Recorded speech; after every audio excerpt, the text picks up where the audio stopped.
नमस्कार, आप देख रहे हैं आज तक। मैं हूं आपके साथ रोहित सरदाना। शाम के 5 बज रहे हैं और वक्त दंगल का हो गया। भारत के भगौड़े कारोबारी नीरव मोदी को लंदन की अदालत से तगड़ा झटका लगा है। वेस्टमिंस्टर की कोर्ट ने नीरव मोदी के भारत प्रत्यर्पण को आज मंजूरी दे दी है। कोर्ट में भारत में न्याय नहीं मिलने और सेहत के आधार पर नीरव मोदी की दलीलों को सिरे से खारिज कर दिया। अदालत ने माना कि भारत में नीरव मोदी की कई मामलों में जवाबदेही है। नीरव मोदी के खिलाफ लंदन की कोर्ट का फैसला उसके प्रत्यर्पण को लेकर भारत की कोशिशों में एक बड़ी कामयाबी है। आपको बता दें, अब से थोड़ी देर पहले यह बड़ा फैसला भारत के पक्ष में आया है और इस फैसले के मुताबिक नीरव मोदी के प्रत्यर्पण का रास्ता भारत के लिए साफ हो रहा है। हालांकि एक पेच इसमें यह जरूर है कि अभी नीरव मोदी के पास ब्रिटेन में विकल्प पूरी तरह खत्म नहीं हुए हैं। लंदन कोर्ट के इस फैसले पर ब्रिटेन की गृह मंत्री प्रीति पटेल का अप्रूवल जरूरी है। उन्हें 2 महीने के भीतर नीरव मोदी के प्रत्यर्पण पर फैसला करना होगा। ब्रिटेन की गृह मंत्री अगर उसके प्रत्यर्पण को मंजूरी दे भी दे तो भी नीरव मोदी लंदन कोर्ट के फैसले को वहां की हाईकोर्ट में चुनौती दे सकता है। अगर हाईकोर्ट से भी नीरव को झटका लगे तो भी वो वहां शरण मांगने का अधिकार रखता है। यानी अभी नीरव मोदी के भारत प्रत्यर्पण में कुछ और समय लग सकता है, लेकिन मार्च 2019 में नीरव मोदी की लंदन में गिरफ्तारी के बाद से भारत उसके खिलाफ मजबूती से कानूनी लड़ाई लड़ रहा है। नीरव मोदी के अलावा भारत का एक और भगौड़ा कारोबारी विजय माल्या भी ब्रिटेन में है, जिसके प्रत्यर्पण की भी कोशिशें भारत लगातार कर रहा है। लिहाजा आज के दंगल में सवाल यह भी होगा कि नीरव मोदी के आने का रास्ता साफ हुआ है, विजय माल्या की बारी कब आएगी। हमारे साथ मुनीश पांडे इस वक्त लाइव आ रहे हैं, मेरे सहयोगी, और जानकारी लेकर। मुनीश, विस्तार से बताइए आज की सुनवाई और अदालत के फैसले पर क्या खबर आपके पास है? जी देखिए, अगर साफ शब्दों में कहें तो नीरव मोदी के लिए एक बहुत बड़ा झटका है और भारत सरकार और भारत की जांच एजेंसियों के लिए ये एक बहुत बड़ी जीत है, क्योंकि कोर्ट ने साफ तौर पे जो ऑर्डर में दे रहे थे जजमेंट के दौरान ये साफ तौर पे बोला कि कहीं ना कहीं जो सबूत भारतीय जांच एजेंसियों ने और भारत सरकार ने नीरव मोदी के खिलाफ में पेश किए थे, उससे यह लगता है कि अगर इसे हिंदुस्तान में प्रत्यर्पित किया जाता है तो उससे कहीं ना कहीं वहां पर सजा मिल सकती है, उसे दोषी करार दिया जा सकता है। कुछ बातें जो थी वो नीरव मोदी के खिलाफ में गई। अगर उसके बारे में बात करें तो नीरव मोदी जो पंजाब नेशनल बैंक के अधिकारी थे उनसे मिलकर 14,000 रुपए का गबन किया उसने। उसके अलावा नीरव मोदी सही तरीके से अपना बिजनेस नहीं चला रहा था, वो कहीं ना कहीं धोखाधड़ी में शामिल था। नीरव मोदी मनी लॉन्ड्रिंग में इन्वॉल्व था। ये सारे के सारे 16 वॉल्यूम के जो सबूत थे वो भारतीय जांच एजेंसियों ने दिए, जिसके बाद में निचली अदालत ने फैसला सुनाया कि नीरव मोदी को प्रत्यर्पित कर देना चाहिए हिंदुस्तान। अब जो ऑर्डर की कॉपी है उसे एक नीरव मोदी को दिया जाएगा, क्योंकि आज वो वीडियो कॉन्फ्रेंसिंग के जरिए जेल के सामने आया था। उसे कहीं ना कहीं ये एक जो हार्ड कॉपी होती है ऑर्डर की वो देना पड़ेगा। लेकिन जो सबसे बड़ा इसमें अगला स्टेप होने वाला है वो यह है कि नीरव मोदी की जो फाइल है वो यूके के होम ऑफिस की सेक्रेटरी प्रीति पटेल के पास में जाएगा, जहां पर 28 दिन का वक्त होगा उनको हस्ताक्षर करने के लिए। और 28 दिन के अंदर अगर नीरव मोदी के उन दस्तावेजों पर जो कि प्रत्यर्पण के दस्तावेज हैं उस पर हस्ताक्षर हो जाते हैं तो नीरव मोदी अगर वो अपील किसी दूसरी अदालत में नहीं करता है तो 28 दिन के अंदर वो हिंदुस्तान में लाया जाएगा, जहां पर उसके खिलाफ में मामला चल सकता है। तो कहीं ना कहीं भारत सरकार और भारतीय जांच एजेंसियों के लिए एक बड़ी जीत है। 14,000 करोड़ रुपए का मामला है। भारतीय जांच एजेंसियों ने सबसे पहले उसे गिरफ्तार कराया और सबसे जो रोहित मैं बता दूं सबसे महत्वपूर्ण बात यह थी कि जब से वो गिरफ्तार हुआ उसने बड़ी रकम की पेशकश की कि मुझे बेल दे दी जानी चाहिए इस मामले में, लेकिन कभी भी उसको बेल मिली नहीं। वो जेल के अंदर ही रहा और लगातार जब मामला चल रहा था एक के बाद एक सबूत मिले कि किस तरह से नीरव मोदी जो इस मामले में चश्मदीद गवाह है उनके खिलाफ थ्रेट देता था, उनको मारने की धमकी देता था। तो ये तमाम तरीके के सबूत दिए गए और कोर्ट ने साफ तौर पे बोला कि हम पूरी तरह से संतुष्ट है कि जो सबूत नीरव मोदी के खिलाफ में आए हैं उसके बिना पर उसे दोषी करार दिया जा सकता है। उसके बहाने की उसकी दिमागी हालत ठीक नहीं है, ये सब कुछ दरकिनार करते हुए कोर्ट ने साफ कर दिया कि उसे हिंदुस्तान में प्रत्यर्पित कर देना चाहिए। बिल्कुल, मुनीश लवीना टंडन हमारे साथ आ गई हैं इस वक्त लंदन से लाइव, सीधे वो जगह जहां अदालत ने 49 साल के नीरव मोदी के भारत प्रत्यर्पण के लिए दरवाजे एक तरीके से खोल दिए हैं।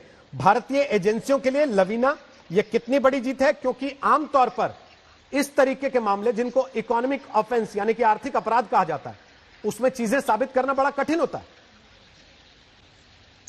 ये जीत तो यकीनन है रोहित, और इसका सबसे बड़ा कारण ये है कि गवर्नमेंट ऑफ इंडिया अभी तक जितने एक्सट्रेडिशन होते आए हैं उनमें कई दफा दो एक्सट्रेडिशन से पहले प्रिजन को लेकर या फेयर ट्रायल नहीं हो पाएगा, इन दो चीजों को लेकर बहुत सवाल उठाए जाते थे। लेकिन संजीव चावला जो बुकी का एक्सट्रेडिशन हुआ उसमें प्रिजन कंडीशंस को लेकर एक तरह से यूके सरकार ने कहा कि भाई हम बिल्कुल पूरी तरह से सेटिस्फाइड हैं। अब नीरव मोदी के केस में भी फेयर ट्रायल का जो मुद्दा था कि भारत में नहीं मिलेगा, पॉलिटिशियंस उनके ट्रायल को अनफेयर ट्रायल कर देंगे, प्रिजन कंडीशन सही नहीं है, इन दोनों ही तीनों चीजों पर पूरी तरह से जज ने जोर शोर से कहा कि हमें पूरा यकीन है भारत सरकार की जुडिशरी पर और उनके पॉलिटिशियंस भी इस तरह की कोई हरकत नहीं करेंगे। और जो प्रिजन को लेकर अश्योरेंसेस दी गई है कि सारी कंडीशन सही है, वो हम उनको मानते हैं और उनका मान करते हैं, और ऐसा पूरा यकीन है कि भारत सरकार भी इसका मान करेगी। तो एक ये जीत यकीनन मानी जा सकती है। आमतौर पर जब हम देखते आए हैं कि बहुत लोग अपना वहां पे घोटाला करते हैं और यूके में भाग आते हैं और फेयर ट्रायल और प्रिजन को लेकर और जेल की कंडीशंस को लेकर यहाँ पे रोक लिए जाते हैं, पर ऐसा अब नहीं हो रहा है। अब 3 एक्सट्रेडिशन हो गए, संजीव चावला का, विजय माल्या का और अब नीरव मोदी का भी। लेकिन हम छोटा सा रोहित आपको जल्दी से ये बता दें कि प्रीति पटेल के पास यानी होम सेक्रेटरी के पास जो एक्सट्रेडिशन ऑर्डर गया है तो वहां पर वो अपील कर सकते हैं नीरव मोदी की भाई इसको एक बार फिर देखा जाए, और उसके बाद कोर्ट ऑफ अपील में भी जा सकते हैं। तो नीरव मोदी के लिए अभी कानूनी तौर पर सारे रास्ते बंद नहीं हुए हैं। जी बहुत बहुत धन्यवाद लवीना, फिलहाल आपका वहां से जानकारी देने के लिए लंदन से। और हमारे साथ farmer attorney general of India, supreme court के वरिष्ठ वकील मुकुल रोहतगी साहब इस वक्त लाइव मौजूद हैं, उनसे कुछ बात करेंगे और उसके बाद राजनीतिक मेहमान हमारे साथ 2 होंगे। सीपीएम के नेता सुनीत चोपड़ा और गौरव भाटिया, सुप्रीम कोर्ट के वकील और बीजेपी के प्रवक्ता, दोनों से बात करेंगे। उसके बाद रोहतगी साहब, आज इस प्रत्यर्पण के आदेश को क्या भारत की सरकार और एजेंसियों के लिए जीत कहा जा सकता है? मेरे हिसाब से ये भारत की बहुत बड़ी कामयाबी है, कोई ऑर्डिनरी कामयाबी नहीं है, बहुत बड़ी कामयाबी है। और उसका रीजन ये है, मैं आपको वकील के तौर पे बता सकता हूं कि पिछले 30-40 सालों में बहुत सारी एक्स्ट्राडिशन या प्रत्यर्पण की रिक्वेस्ट गई, इंग्लैंड में गई, बाकी कंट्रीज में गई, बट ज्यादा रिक्वेस्ट गवर्नमेंट ऑफ इंडिया की रिजेक्ट या रिफ्यूज हो जाती थी इस ग्राउंड पे कि यहाँ की जुडिशरी का सिस्टम या कोर्ट कचहरी का बहुत लंबा है, या उसकी आदमी की जिंदगी को खतरा है, या वो जेल ठीक नहीं है, या वो कंडीशंस ठीक नहीं है, या कानून ठीक नहीं है। इन मुद्दों पे सरकार की कई रिक्वेस्ट पिछले 30-40 साल में खारिज हुई हैं, वो जो मुझे मालूम है। लेकिन पिछले 2-3 साल से इस सरकार के तहत, प्रेसिडेंट मोदी गवर्नमेंट के तहत जितनी भी एक्स्ट्राडिशन, हाई प्रोफाइल एक्स्ट्राडिशन जिनको मैं कह सकता हूं, जो करी गई है, वो सारी कामयाबी उनमें मिली है। चाहे ये नीरव मोदी की हो, चाहे विजय माल्या की हो, चाहे आप वो चावला कह रहे हैं उनकी हो। इसका मतलब ये है कि जो अफसर इस केस में लगे हुए थे सरकार के, उन्हें पूरी सराहना मिलनी चाहिए, पूरी शाबाशी मिलनी चाहिए। उन्होंने ये दिखा दिया कि भारत का कानून सही है, यहाँ की जुडिशरी सही है, यहाँ के जेल भी सही है। थोड़ा बहुत ऊपर नीचे जरूर होता है, लेकिन ये ग्राउंड नहीं है कि हिंदुस्तान कोई आदमी वापिस ही रह जाए। ये पहली बात। दूसरी बात, लेकिन ये ध्यान रखिए, मैं सारे दर्शकों को बताना चाहता हूं, ये फाइनल विक्ट्री नहीं मानी जाएगी, ये पहला कदम है, अभी रास्ता लंबा है। प्रीति पटेल होम सेक्रेटरी के पास जाना एक बात है, एक अपील दायर हो सकती है हाई कोर्ट में और एक अपील दायर हो सकती है सुप्रीम कोर्ट में। उनके यहाँ भी एक सुप्रीम कोर्ट है और इसमें वक्त लग सकता है, 1-2 साल लगते हैं। माल्या के केस में भी 2-3 साल लगे। और उसके बाद भी आप ध्यान रखिए कि अगर सुप्रीम कोर्ट तक एक्स्ट्राडिशन मंजूर रही सर गवर्नमेंट ऑफ इंडिया के हक में, उसके बाद भी एक रास्ता है असाइलम मांगने का। असाइलम मांगने से भी टाइम गुजर सकता है, लेकिन मैं फिर ये कहूंगा कि ये बहुत बड़ा और अहम फैसला है और गवर्नमेंट ऑफ इंडिया इसको और जल्दी से जल्दी कंटेस्ट करके वो अपीलें जरूर करेगा। नीरव मोदी उनको अपीलों को कंटेस्ट करके इसका एंड जो है वो 1-2 साल में हो जाना चाहिए, तब जाके पूरी कामयाबी गवर्नमेंट ऑफ इंडिया की मानी जाएगी। आपने कुछ बड़ी चीजें कही हैं, उसके कुछ राजनीतिक मतलब भी निकाले जाएंगे, मैं उस पर आपसे कमेंट लूं। उसके पहले अब जब ये मामला आपने खुद बताया कि प्रीति पटेल के पास जाना है, क्या आपको लगता है कि ये अगला टेस्ट भारत की डिप्लोमेसी का होगा, कूटनीति का होगा? ऑब्वियसली जहां तक प्रीति पटेल का सवाल है, वो कोई जुडिशरी का हिस्सा नहीं है, वो तो होम सेक्रेटरी है, जैसे हमारे यहाँ पर मिनिस्ट्री ऑफ होम अफेयर्स है। ये मामला प्योर डिप्लोमेसी का है और मुझे कोई शक नहीं है कि इस डिप्लोमेसी के बैटल में भी भारत पूरी कामयाबी लेकर आगे चलेगा। और जिस तरह का फैसला मैंने टीवी पे सुना है, मैंने अभी पढ़ा नहीं है, मुझे कोई शक नहीं है कि ये फैसला बहाल रहेगा, चाहे ये हाई कोर्ट में जाए, चाहे ये सुप्रीम कोर्ट में जाए। नीरव मोदी को ये मालूम होना चाहिए कि वो कब तक भागेगा, दौड़ कब तक चलेगी, कभी ना कभी वो खत्म होगी और उसको हिंदुस्तान आके अपने ये मुकदमे यहाँ पर फेस करने पड़ेंगे। जो चोरी चकारी और धोखाधड़ी के मुकदमे हैं उसको फेस करना पड़ेगा। और अगर उनको कोई समझ है या उनके लीगल एडवाइजर्स को समझ है, तो आज भी उनको किसी तरह से ये जो बैंकों का पैसा लूटा गया है, ये अगर उसको वापस कर दें तो ऑब्वियसली उनके खिलाफ जो रुख है भारत में वो भी बदल जाएगा। लेकिन पैसा वापस करना पड़ेगा, या नहीं करेंगे तो सारी उनकी प्रॉपर्टी, चाहे मकान हो, चाहे कमर्शियल बिल्डिंग हो, चाहे ज्वेलरी हो, कुछ भी हो, वो सरकार जब्त करेगी। सिर्फ टाइम की बात है। लंदन की कोर्ट ने एक तरीके से आज यह भी साफ किया कि अगर कोई आरोपी यह कह रहा है कि हिंदुस्तान में इंसाफ नहीं मिल सकता, या वहां इंसाफ में देर लगती है, या हम वहां जेल में सिक्योर नहीं होंगे, या वहां के पॉलिटिशियन जो है अपने फायदे के लिए हमें नुकसान पहुंचा सकते हैं, इन सारी बातों को लंदन की अदालत ने किनारे किया। क्या आपको लगता है इससे भारत के लीगल सिस्टम की अंतरराष्ट्रीय साख भी बढ़ेगी? आप बिल्कुल ठीक कह रहे हैं। इन सारे मुद्दों को किनारे करने से इसका मजमून ये है कि भारत की जुडिशरी स्ट्रांग है, इंडिपेंडेंट है, प्रॉपर लीगल सिस्टम है। ठीक है, थोड़ी देर हो सकती है क्योंकि बहुत बड़ा मुल्क है, बहुत बड़ी पॉपुलेशन है, जज की संख्या कम है, वो बात अलग है। लेकिन ये कोई नहीं कह सकता कि भारत की जुडिशरी ऐसी है या किसी नेता या किसी नेतागण या किसी ग्रुप या पार्टी के कहने पे जो कोर्स ऑफ जस्टिस है वो डाइवर्ट हो जाएगा। ये बिल्कुल झूठ और फरेब की बात है और इसको राइटली इंग्लैंड की लंदन की अदालत ने इसको किनारे किया है।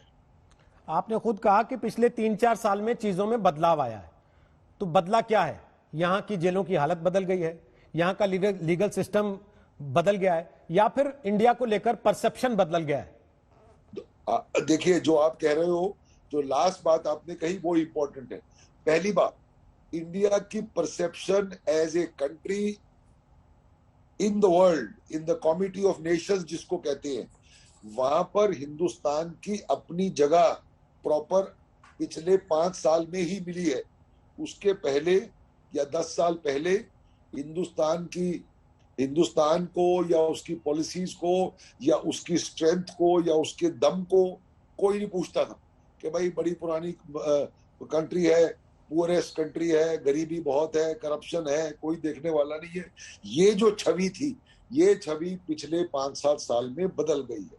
India has got its rightful place in the nation.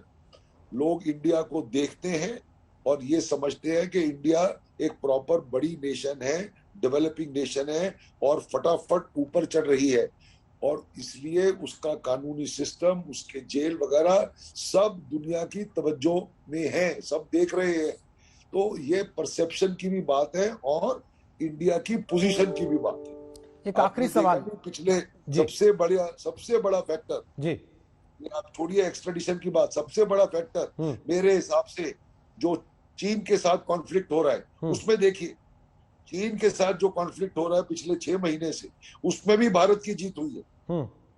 जो लेक जो जो जो चीन की तरफ भी है और हिंदुस्तान की तरफ भी है, उस लेक से डिसएंगेजमेंट हुई है, डिसएंगेजमेंट चल रही है। अदरवाइज लोगों ने, आपने कभी सोचा था कि चीन से इस तरह की डिसएंगेजमेंट होगी जिनसे हमारे इतने झगड़े हो चुके हैं?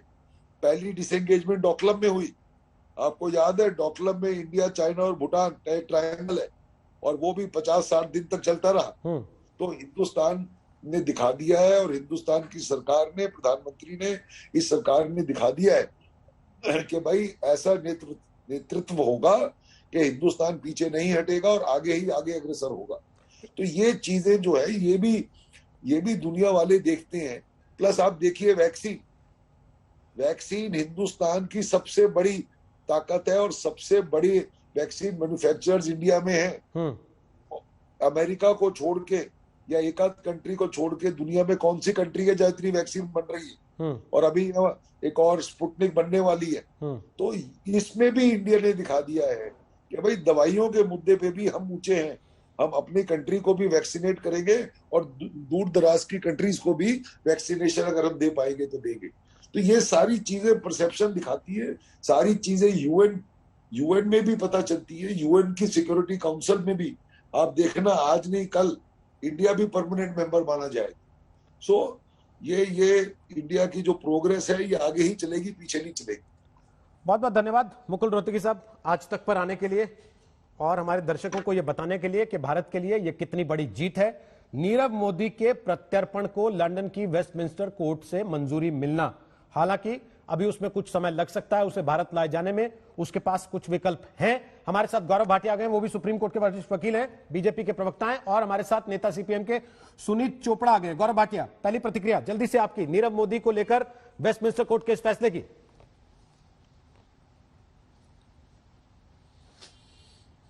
देखिए, मुकुल रोहतगी जी हम सबके वरिष्ठ हैं और उनसे बहुत कुछ सीखा है। मैंने समझता हूं उन्होंने गागर में सागर भरा। और जो सबसे महत्वपूर्ण बात रोहित जी उन्होंने बताई कि मोदी जी के नेतृत्व में ये देश बदल रहा है। एक इच्छा शक्ति है मानो कि अगर तुम भारत के खिलाफ कुछ भी कदम उठाओगे तो तुम विश्व में कहीं छुप नहीं सकते, तुम्हें पकड़ ही लेंगे।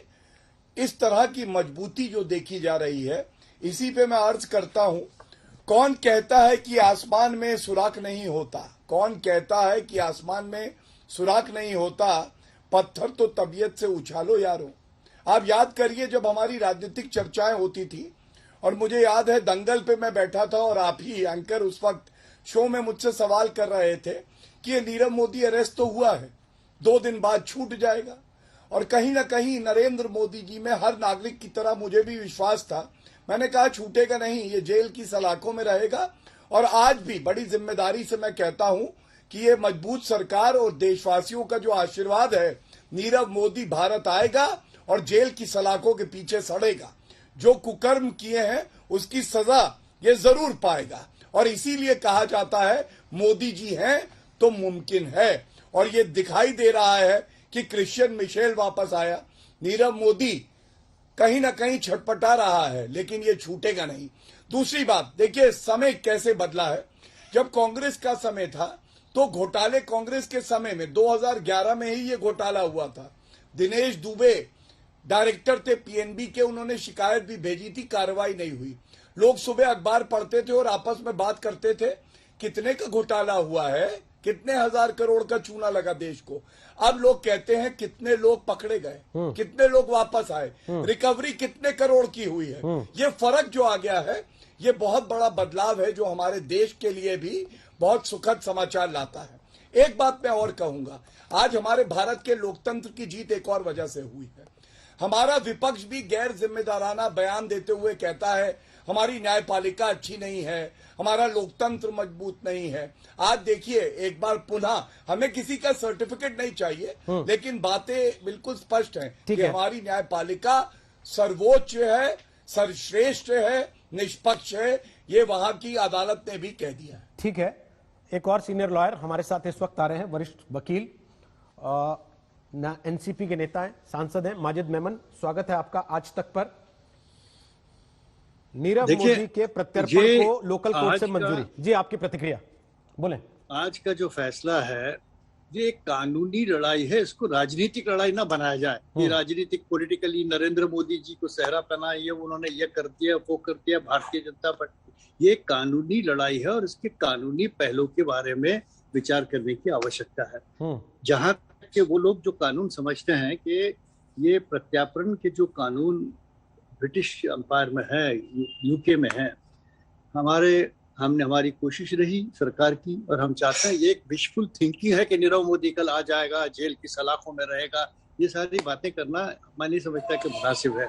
अभी निचले पहले कदम पर मैजिस्ट्रेट के वेस्टमिनिस्टर मैजिस्ट्रेट के अदालत ने भारत के प्रत्यार्पण की अर्जी को मंजूर करके हरी झंडी दिखा दी है। ये एक उपलब्धि है हमारी, लेकिन इसका मतलब ये नहीं कि नीरव मोदी को कल पकड़ के हम ले आएंगे और जेल में डाल देंगे।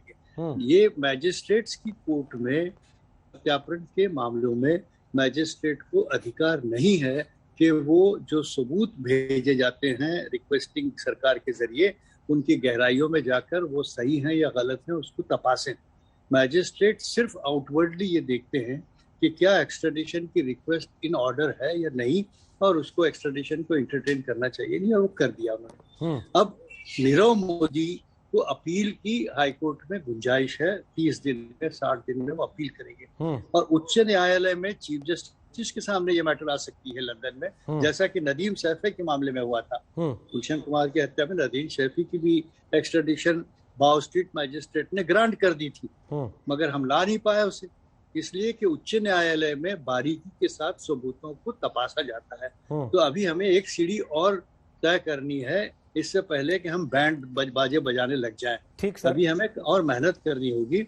हमारी ईडी सीबीआई को हाईकोर्ट में जब वो चैलेंज करेगा तो वहां कड़ी लड़ाई लड़नी है, और हम आशा करते हैं कि हमारे पास ठोस सबूत होंगे कि जिससे हम वहां भी नीरव मोदी को पछाड़ सकें। मेमन साहब, इत्तेफाक से लगेगा आप भी वकील के साथ साथ पॉलिटिकल पार्टी से एसोसिएटेड है, गौरव भाटिया भी वकील होने के साथ साथ पॉलिटिकल पार्टी से एसोसिएटेड है, और ऐसी स्थिति में जब हम यहां पर दिल्ली की एक स्थानीय अदालत में एक पर्यावरण एक्टिविस्ट को जमानत मिलने के बाद बैंड बाजे बजाते हैं, वो भी तो उतना ही गलत है शायद जितना इसके एक्स्ट्राडिशन का ऑर्डर होने पर बैंड बाजा मिल जाने से या जमानत ना मिलने से कोई दोषी नहीं होता। एक कानून को समझें आप, फौजदारी कानून की बारीकी को कम लोग समझते हैं। चाहे जमानत मिले या ना मिले, उससे दोषी या निर्दोष होने का सबूत नहीं होता।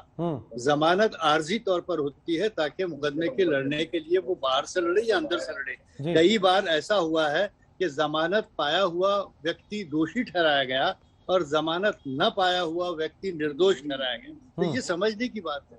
अब मैंने 50 साल फौजदारी कानून कोर्टों में अपना गुजारा है, इसलिए थोड़ी बहुत जानकारी मुझे इस संदर्भ में है। पिंकी आनंद जी हमारे साथ आ गई हैं। पिंकी जी, स्वागत है आपका आज तक पर। वरिष्ठ वकील हैं देश की पिंकी आनंद। पिंकी जी, जो अदालत ने बातें कही हैं लंदन की, उसमें कुछ कमेंट्स ऐसे हैं जो ये बताते हैं कि भारतीय एजेंसियों ने जो जांच करके उनके सामने तथ्य रखे, जो दलीलें नीरव मोदी ने दी थी उन पर वो तथ्य भारी पड़ते हैं, तभी वो अदालत नीरव मोदी की दलीलों को किनारे करती है कि यहां जस्टिस नहीं मिलेगा, यहां तो सालों साल जेल में सड़ते रहना पड़ेगा, यहां के पॉलिटिशियंस जो हैं वो मेरे खिलाफ हैं, वो अपने हिसाब से मेरे खिलाफ चीजें करवा लेंगे, यहां की व्यवस्था अच्छी नहीं है। इनको अगर अदालत लंदन के किनारे कर रही है तो क्या ये भारत की साख बढ़ाने वाली बात नहीं मानी जानी चाहिए? बहुत बड़ी साख है। देखिए, आज की तारीख में कितने केसेस पेंडिंग थे। ये करीबन पहला केस है जहां पर एक्स्ट्राडिशन अभी ऑर्डर हुई है। ऑफ कोर्स अपील की तहत जा सकते हैं, लेकिन ये बड़ी बात है कि जो सारी चीजें ली गई हैं, जैसे जेल की कंडीशंस के बारे में लिया गया कि जेल की कंडीशंस ऐसी हैं कि यहाँ पर सही प्रकार से आप रह नहीं सकते, या पॉलिटिकल कंडीशंस के ऊपर चैलेंज किया गया है, या नीरव मोदी जी ने अपना जो मेंटल कंडीशन है उसके ऊपर चैलेंज किया है कि मेरी मेंटल कंडीशन इस प्रकार से है कि ये मेरे लिए इनजस्टिस होगा। ये सारी चीज को नकारती है, लेकिन इससे भी ज्यादा जो महत्वपूर्ण बात है वो ये है कि कोर्ट ये फाइंड करती है कि प्राइमा फेसी केस है, एक केस बनता है नीरव मोदी के खिलाफ। तो therefore that is the main finding which is even more important, जो आज की तारीख में हमारे सामने है। और ऐसी चीज जो मनी लॉन्ड्रिंग, जो ईडी, जो सीबीआई, सबके सामने ऐसे केसेस रहे हैं। ये भारतीय पूरी सत्ता जिस प्रकार से आगे बढ़ती है इस चीज में, जिस प्रकार से यादव का केस हुआ, जब हम लोग जीतते हैं एक फॉरेन जुरिस्डिक्शन में इस ग्राउंड पर कि एक केस बनता है किसी ने इकोनॉमिक जो है लॉन्ड्रिंग की है, गलत काम किया है, फ्रॉड किया है, ब्रीच ऑफ ट्रस्ट किया है, पंजाब नेशनल बैंक जैसे बैंक को गुमराह किया है, तो ये गलत LOUs लेकर, ये चीजें बहुत अपने आप में महत्वपूर्ण है, क्योंकि पूरा जो एक हमारा एक एजेंडा है, जो गवर्नमेंट का एजेंडा है कि गलत काम, इकोनॉमिक गलत काम करके कोई हमारे देश से भाग नहीं सकता, उसके खिलाफ पूरी तरह से कानूनी कार्रवाई की जाएगी और न्याय के सामने वो झुकना चाहिए। ये एक लीगल विक्ट्री जिसको कहा अभी माजिद मेमन ने कि भाई तथ्यों के आधार पे लीगल टीम ने अपनी बातें रखी और उस पे उनको मंजूरी मिल गई, हाँ इसके खिलाफ केस बनता है। क्या इसको सरकार की इच्छा शक्ति की जीत कहा जा सकता है? जायज है ऐसा कहना? बिल्कुल, इच्छा शक्ति का क्या मतलब होता है मुझे समझ नहीं आया इस कॉन्टेक्स्ट में, लेकिन डेफिनेटली जो आपने भारतीय सत्ता के बारे में बोला है, एक देश जो चाहता है कि उसके जो गलत काम करते हैं उसको, उसके खिलाफ न्याय मिले, देश को न्याय मिले। जब पैसा अपना है वो गुमराह किया जाता है, करोड़ों रुपए, हजारों करोड़ रुपए कम से कम यहाँ से गुमराह हुए हैं, ये सारी फॉल्स जो है LOUs को मिस यूटिलाइज करते हुए, जो लास्ट इन्वेस्टर है उसके पैसे लेके फर्स्ट इन्वेस्टर को, फर्स्ट से लेके उससे पहले इन्वेस्टर को, ये सारी रीरूटिंग जो करना, एक जो इकोनॉमिक फ्रॉड है उसको सामने लाना, उसके लिए सजा भुगतना, उसके लिए न्याय के सामने झुकना, यही पूरा हमारा एक मकसद है, पूरे देश का मकसद है और देश मांगता है ये। क्या नीरव मोदी के बाद आएगा माल्या का नंबर? गौरव भाटिया हमारे साथ हैं, राष्ट्रीय प्रवक्ता भारतीय जनता पार्टी के और सुप्रीम कोर्ट के वरिष्ठ वकील, और हमारे साथ हैं सुनीत चोपड़ा, नेता CPM। स्वागत है सुनीत चोपड़ा जी आपका। पहला कमेंट आपका, नीरव मोदी के प्रत्यर्पण को लंदन की लोअर कोर्ट से मंजूरी मिली है? हाँ, कानूनन तौर पे ये एक पहला कदम है और पहले कदम के रूप में ही इसे देखा जा सकता है। और जैसे मेमन साहब ने कहा है कि ढंढोरा पीटने की अभी ज़रूरत नहीं है और ढंढोरा पीटने के लिए ये समय भी नहीं है। कल जो जमानत मिली थी लड़की को कोर्ट से, वो भी तो पहला ही कदम था, तब ढंढोरा पीटना जरूरी था? उस वक्त ढंढोरा पीटना इसलिए ज़रूरी था कि गैर कानूनी तरीके से बेंगलोर से ले आके दिल्ली वो लड़की को लाया गया था, जो कि कानून के खिलाफ था। और लोगों ने ये भी कहा था इट इज़ जुडिशियल अब्डक्शन, ये वो चीज नहीं है। दोनों चीजों को आप एक तरह से जोड़ के मत कहिए, दो लीगल चीजें हैं और इसीलिए रोहतगी साहब ने आज दोनों सुबह पहले भी स्टेप और में कल भी एक अलग पर आप सबूत नाचना दिया चाहते हैं, था दूसरे पर उसको। कहते हैं कि नाच क्यों रहे हो, तो इसलिए पूछना तो पड़ेगा ना सर, आप जस्टिफाई मैं कर दीजिए, आपको मुझे कोई बता रहा आपत्ति हूं, नहीं है। नाचने की कोई जरूरत नहीं है, कल थी, अभी आप समझ लो कल थी कि ये जो गैंग है जो ये काम कर रही है, ये गैंग बड़ी मजबूत है। जिस तरीके से मिस्टर मोदी को बाहर भेजा गया था, उनका पासपोर्ट के साथ जो डील हुई, ये सब चीजें सामने आएंगी। और ये भी हायर कोर्ट में इंग्लैंड में हो सकता है कि हिंदुस्तान में 69% लोग बंद किए हुए हैं बिना किसी सबूत के। तो आप नीरव मोदी को उतनी उम्मीद नहीं है जितनी आप लगा के बैठे हैं, लगता है हायर कोर्ट से लंदन की? मैं तो कह रहा हूं कि अभी ज्यादा ड्रामा नहीं होना चाहिए। जो छोटे छोटे कदम आप ले रहे हैं, उम्मीद करता हूं कि दूसरा कदम भी मजबूत हो। वैसे शास्त्रों में अंग्रेजी में, लेकिन हिंदी में लिखा आपके है, चरित्र को देख के लगता नहीं है। नहीं, ये भी मैं साफ कह रहा हूं। वैसे शास्त्रों में हिंदी में नहीं, अंग्रेजी में नहीं, हिंदी में लिखा है। पर जो बात आप कह रहे हैं सर, उसी को डबल स्टैंडर्ड कहते हैं। गौरव भाटिया, अगर भारत में एक अदालत जमानत देती है तो उस पर वो ताली पीटना चाहते हैं, लंदन में एक अदालत प्रत्यर्पण पे मंजूरी देती है तो कहते हैं ताली क्यों पीट रहे हो? लंदन और हिंदुस्तान दो अलग जगह हैं। हाँ सर, बिल्कुल अलग जगह हैं। अभी उनसे भी ये सवाल मैं आगे पूछने वाला हूं। मैं बोल लूं? आप बोल रहे हैं गौरव भाटिया, बोलिए गौरव भाटिया। रोहित जी, माजिद पहले जी बंद जो है करते मेरे हैं, वरिष्ठ फिर साथी कानून हैं की बात और मैं होती उनका है। सम्मान करता हूं। उधर कुछ उल्टा है। इनको चुप करा लीजिए चोपड़ा जी, प्लीज। सुन तो लीजिए, आपको तो चुप सब कर बाहर का ही लीजिए। अच्छा लगता है, अपने यहाँ का कभी कुछ तो अच्छा मान लीजिए। कल वाली अदालत का फैसला ही अच्छा मान लीजिए जिस पर खुश थे। अब सुन लीजिए उनकी बात। गौरव भाटिया बोलिए। धन्यवाद। देखिए माजिद जी वरिष्ठ साथी हैं मेरे, लेकिन मैं भी क्योंकि फौजदारी की वकालत करता हूं, मैं आपको 2-3 बातें बताता हूं। अभी बोल के गए कि बैंड और बाजा नहीं बजे।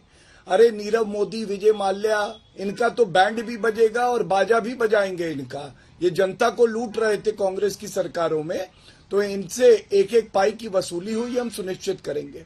उन्होंने दूसरी बात कही कि ये साधारण बात है, इसमें सरकार का क्या है। समय में अब थे, मैं उसकी बात कीजिए। रोहित जी इनको शांत जेटली करें। कार्ल साहब मार्क्स को मिलके कौन ये गया था बदतमीजी ना करें। देखिए नहीं? कार्ल मार्क्स बदतमीजी करेंगे तो मुझे भी करनी पड़ेगी। बोल लेते हैं क्या दिक्कत है? बदतमीजी नहीं, आप झूठ बोल रहे हैं तो किसी को आपको रोकना पड़ेगा। चोपड़ा जी, उम्र का लिहाज करके आपसे गुजारिश कर रहा हूँ। छाती फट आप गई, बोल रहे थे वो सुनते एम्बुलेंस भी रहे। नहीं अब आप पहुंच भी सुन पाएगी पार्क में लीजिए, जहाँ अच्छा पे। नहीं लगे आप उसके बाद बोल लीजिए अपनी बात।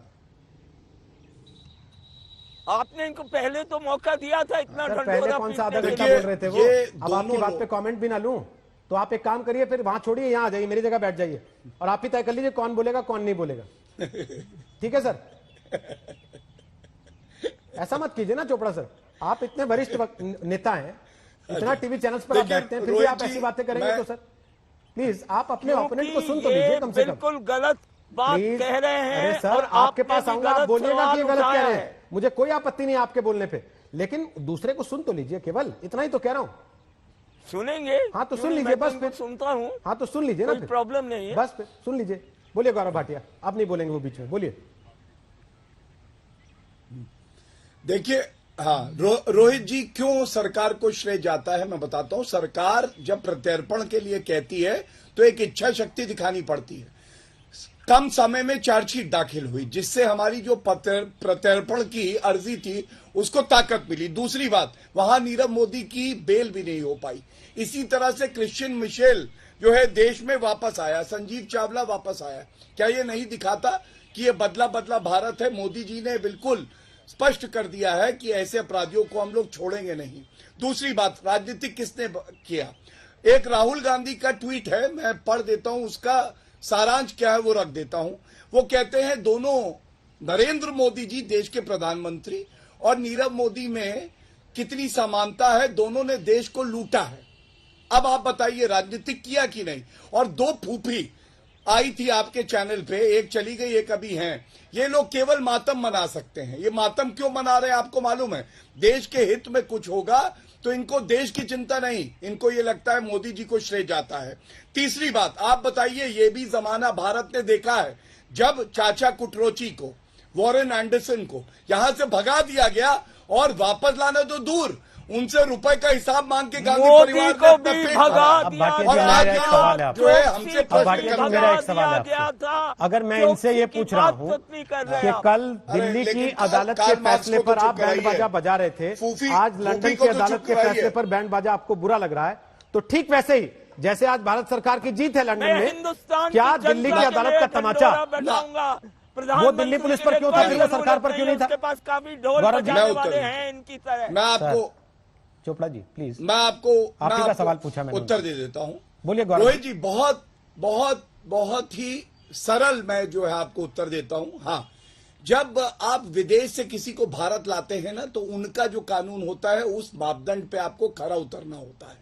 डिप्लोमेसी की भी बात होती है, इसलिए वो जीत बहुत बड़ी होती है। और किसी को निचली अदालत से बेल मिल जाए, जिसका हम सम्मान करते हैं, मैं न्यायालय पे सवाल कभी नहीं उठाऊंगा, ये भाजपा का चरित्र नहीं है, लेकिन वो बेल है, वो एक्विटल नहीं है। सर, बेल ऑर्डर में एक्विटल क्या-क्या और बेल में टिप्पणियां हैं, बहुत वो तो फर्क आप होता है। पढ़े होंगे और ना गौरव इसीलिए जी? मैं कहता हूं जो प्रत्यर्पण पहले नहीं हो पाता था वो अब हो रहा। गौरव जी, बेल ऑर्डर में लिखा आप क्या क्या है बताइए, वो तो आपने पढ़ा क्या होगा सवाल ना? है?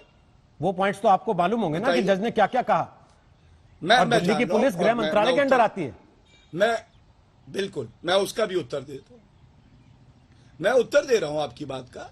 देखिए, बेल ऑर्डर में जो भी फाइंडिंग होती है वो प्रथम दृष्टया होती है, उसके बाद चार्जशीट फाइल होती है, तो चार्जशीट जो है वो प्रिवेल करती है और उसके बाद ट्रायल होता है, और जो ट्रायल के जजमेंट में आता है वो सर्वोच्च न्यायालय तक जा सकता है, और जो सर्वोच्च न्यायालय कहता है वो अंतिम होता है। आप किसी भी वकील से जब बातचीत करेंगे आपको पता चल जाएगा, ये पहला सबक है कि बेल ऑर्डर में जो भी फाइंडिंग दी जाएंगी वो प्रथम दृष्टया है। और जब चार्जशीट भी नहीं फाइल हुई, जो बाकी गवाह क्या बयान देंगे कोर्ट के सामने ये भी नहीं है, तो इस पे कोई निष्कर्ष निकालना उचित नहीं है। और 10 दिन हिरासत में रखी गई थी वो लड़की। कार्ल मार्क्स बंद करिए, कार्ल मार्क्स। चोपड़ा जी, वर्वरा राव के पैरोकार 2.5 साल जेल में रहे, वो आप ही के उम्र के हैं। भारत को तोड़ने की सोच रहे थे, आप टूट गए। भारत को तोड़ने की वर्वरा सोच राव रहे के हैं। समर्थक आप ही की उम्र के हैं। अभी बंगाल के आपकी चुनाव में उम्र आप कितनी क्या है? कर रहे हैं? 85 आपका तो आपकी उम्र भी होगी। चरित्र दिख रहा आपकी है, उम्र भी सबको 85 मालूम तो है। होगी। वर्वरा राव को 2.5 साल बेल नहीं मिली थी, हेल्थ ग्राउंड पे अब जाके बेल मिली है, आपको नहीं पता है शायद। थोड़ा पढ़िए लिखिए कार्ल मार्क्स। ऐसा भी क्या नफरत करते हो हमसे? किसी भी कभी मुस्कुरा के देखो, हम भी अच्छे लगेंगे। जिंदगी इतनी बुरी नहीं है कि आप हमेशा रोते रहें फूफी की तरह। फूफी बन गए हैं आप, है? हर चीज बुरी है, हर चीज बुरी है भारत में, क्योंकि आप सत्ता में नहीं है। और चीन का वायरस भी अच्छा लगता है। चीन का कोविड वायरस भी आपको गले लगा ले तो आप खुश हो जाते हैं।